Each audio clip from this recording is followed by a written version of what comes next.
5월 9일에 양도세 중과 유예가 종료가 됐습니다.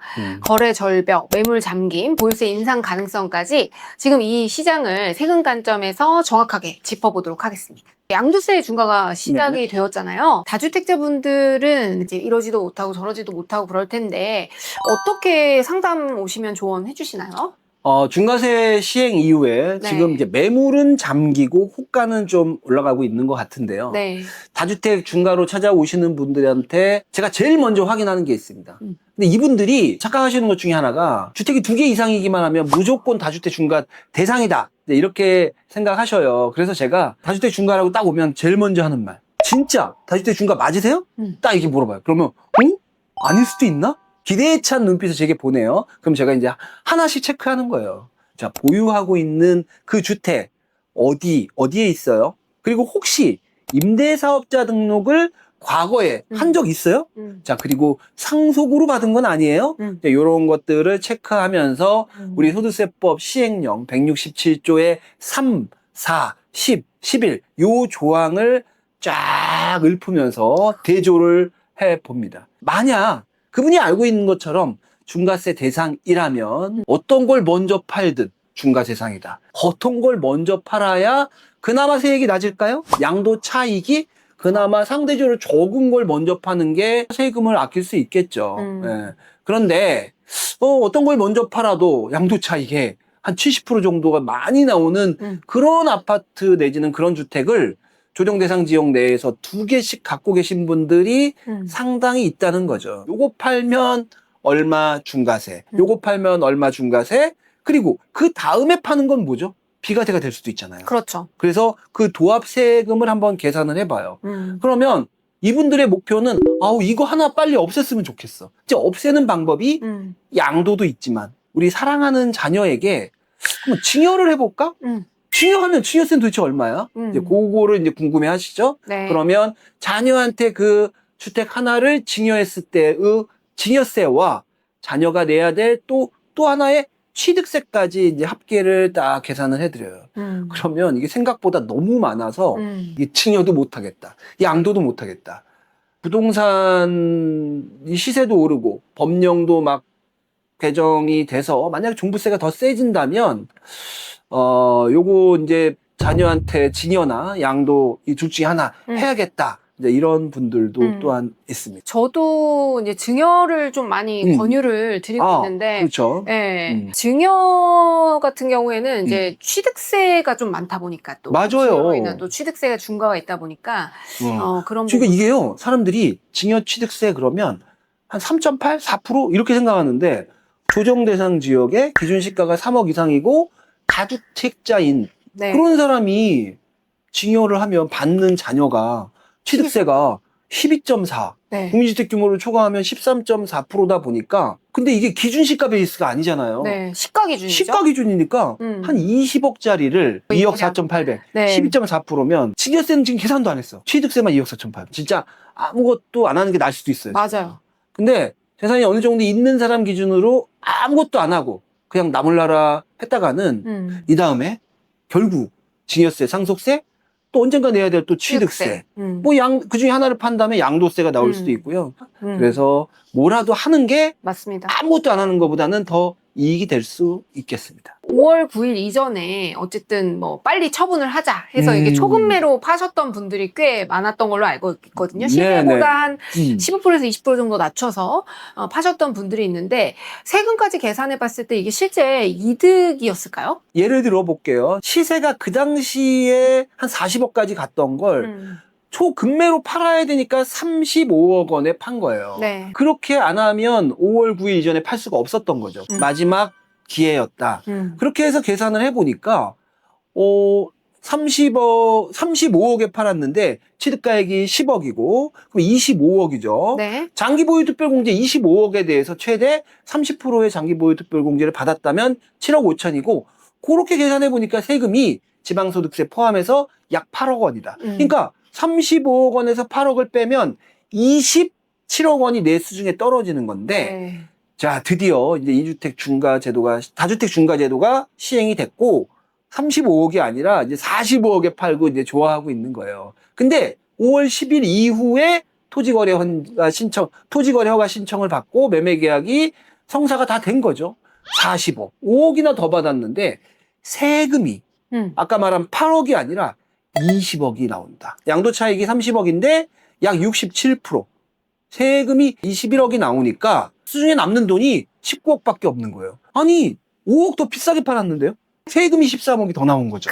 그러니까 5억은 더 받았다 하더라도 세금이 12억 더 됐으니까 7억 넘게 내 수중에 떨어지는 게 작아진다? 그럼 뭐예요? 5월 9일 이전에 판 사람, 5억 싸게 판 사람이 오히려. 신의 한 수였다. 지금 돌아보니까 네. 아 역시 그분 잘했다. 현명한 판단을 하셨네요. 네, 그래서 저분은 그렇게 수중에 남는 돈 27억 갖고 제가 알기로 그분 좀 보험도 좀 가입하고 그리고 자녀한테 증여도 좀 하고 네. 그래서 자녀도 그 돈을 증여받아서 또 주택도 사고 또 부의 이전이 좀 이루어졌다. 맞습니다, 맞습니다. 제가 볼 때는 이제 정부가 양도세 중과를 시작했고 네. 아마 이제 남아 있는 카드는 보유세일 것 보유세. 같아요.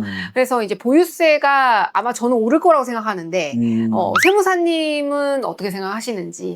저는 김희연 회계사님의 따라가겠습니다. 네, 저도 오를 거라고 보이고요. 네. 아, 근데 다주택 중과도 우리가 설마 했잖아요. 네. 근데 이제 시행이 됐고, 다주택 중과 다음에 이어서 비거주 1주택자에 대한 장기 보유 특별 공제 축소도 지금 국회에 세법 개정안이 올라가 있고, 네. 어떤 형태로든 조금 변형이 있을 수 있다. 이제 그 다음으로 아마 보유세 올리지 않을까. 네. 이제 보유세가 이제 뭐가 있죠? 재산세하고 종합부동산세. 재산세와 종부세의 시작점은 바로 기준시가죠. 개별주택 가격, 공동주택 가격이 있는데 이 공시지가가 벌써 2025년에서 2026년으로 넘어가는 과정에서 강남 3구를 기준으로 약 25%가량 상승이 했다. 이미 상승했죠. 그렇죠. 이 말은 세법 개정이 지금 하나도 안 된다 하더라도 이미 세금 부담이 최소 25% 이상은 올랐다. 저는 이렇게 보이고요. 근데 또 이제 종부세를 더 올리기 위해서는요. 아까 말한 것처럼 이 공시지가 벌써 올렸고요. 그 다음은 공정시장가액 비율이라는 게 있는데 이것도 올리면 또 세금 올릴 수 있고 그 다음은 세율을 올리면 되고요. 또 세부담 상한액이라는 거를 올리면 세금이 종합적으로 좀 올라가는데 공시지가 외의 나머지 것들은 세법 개정이 필요하죠. 과거에요. 세부담 상한액이 직전 연도에 3배일 때가 있었어요. 지금 세법 개정이 안 된 상태에서 아무리 올려도 1.5배에서 이제 브레이크가 걸리는데 이렇게 세법 개정을 통해서 세부담 상한까지 올린다면 과거 가장 극심했던 종부세의 기준으로 직전 연도 대비 약 3배까지 종부세를 올릴 수도 있습니다. 부동산이 오른다고 해서 이게 내 수중에 들어오는 건 아니니까. 월세를 뭐 3배씩 올릴 수 없고. 아, 그러면 진짜 끔찍한데요. 네. 이 임차인들 너무너무 힘들 것 같은데. 네. 만약에 작년에 뭐 1,000만 원을 냈다. 원래는 한 1,500만 원이 한도였는데 3,000만 원까지 낼 수 있는 그런 상황이 되는 거죠. 대략적으로. 세법 개정이 된다면. 그렇게 될 수도 있다는 거죠. 집주인분들이 아마 전세를 좀 월세로 좀 돌리고 있다. 왜냐면 이 현금 흐름이 돌아야 이걸로 또 세금을 납부하시니까. 그래서 임대인 입장에서는 월세와 전세 중에 좀 세금을 최소화하려면 어떻게 좀 말씀을 해주시나요?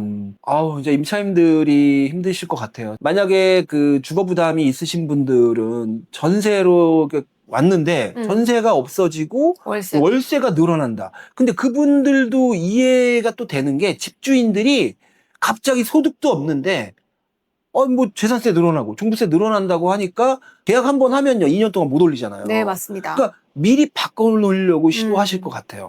뭐로 전세를 월세로 준비한 사례가 있는데 반포에 이제 R 아파트라는 데가 이제 하나 있어요. 네. 여기가 2026년 공시지가가 45억 정도 된다. 직전 연도 대비 33% 정도 상승을 했는데 시세는 60억이고요. 보유세가 한 1,800만 원에서 2026년 기준으로 한 2,800만 원으로 한 1,000만 원 정도 오른다. 모르는 분들은 와, 뭐 1,000만 원밖에 안 올라? 이럴 수 있는데 이분은 이 아파트만 갖고 있지 타소득이 전혀 없는 분일 수도 있어요. 네. 그러다 보니까 1,800도 큰데 2,800은 어디서 나? 당장 먹고 살아야 되는데 근데 지금 전세 20억에 있는데 주변 시세를 알아보니까 반전세로 하면 6억에 680만 원 정도 받을 수 있다더라. 이제 이렇게 돼서 이제 한번 전환하려고 마음 먹고 제게 온 거죠. 네. 난 소득도 없고 그랬는데 막상 소득세 신고하려고 왔는데 어머.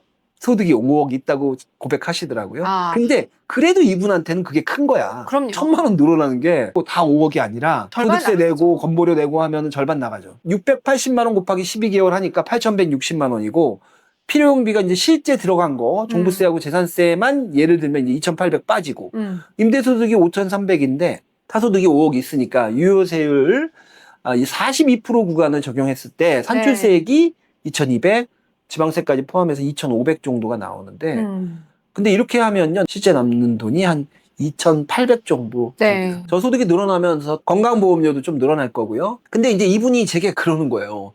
종부세도 많은데 소득세가 오히려 뭐 거의 비슷하네? 낮출 수 있는 방법이 없어? 이렇게 물어보는 거예요. 합법적인 거를 말씀드리려고 하다 보니까 자 선생님처럼 소득 금액이 많으신 분들은 분리과세를 적용받으면 좋습니다. 주택임대 수익금액이 2천만 원 이하면 돼요. 이런 경우에 필요용비는 좀 더 들어갔다 하더라도 필요용비를 일단 900만 원 50% 인정받고요. 타소득이 다른 종합소득금액이 2천만 원 이하라면 추가로 200만 원도 공제받을 수 있습니다. 근데 아까 이분 5억이었잖아요. 네. 그렇기 때문에 과세표준이 9억인데 여기에 42% 회세율이 아닌 분리과세세율 14%를 적용받는다. 세금이 130만 원 정도 나온다. 제 생각에는 그냥 월세 한 1,800 받고 소득세를 적게 내는 것도 하나의 방법입니다. 이렇게 얘기했더니 그분께서 이렇게 해야겠다. 말해줘서 고맙다. 이렇게 말씀하셨습니다. 저도 그렇게 생각합니다. 전세보증금을 차라리 받아서 이제 고소득자분들 같은 경우에는 뭐 국내 주식도 요즘 워낙 장이 좋았고 맞아요. 뭐 해외 주식을 해도 해외 22%잖아요. 그러다 보니까 좀 그렇게 고소득자는 분산하는 좀 전략이 필요하지 않을까 생각이 듭니다. 네. 그래서 좀 월세로 전환하시는 분들이 많지 않았으면 좋겠습니다. 네. 저 같은 사람 월급 받아갖고 다 임차료로 내면 네. 근데 이게 몰라서 그럴 수 있다는 거예요. 네. 세금까지 생각하면 오히려 전세 받는 게 나을 수도 있어요. 단순히 월세 받는 돈에서 세후 수익률을 고려하지 않았기 때문에 네. 그거는 이제 전문가의 상담을 받고 결정을 하시면 좋지 않을까 생각이 듭니다. 그래서 요즘에 대출도 안 나오고 전세도 없잖아요, 잘. 그래서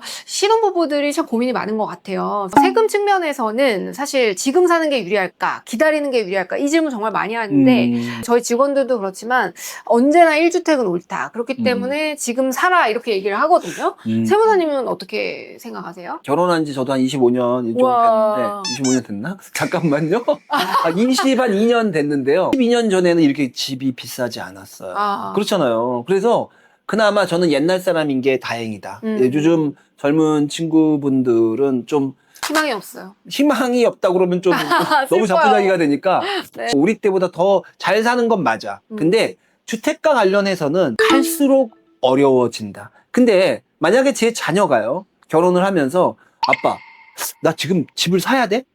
어떻게 하시겠어요? 본인 같으면. 저는 사라고 아까도 합니다. 얘기했지만 네, 네.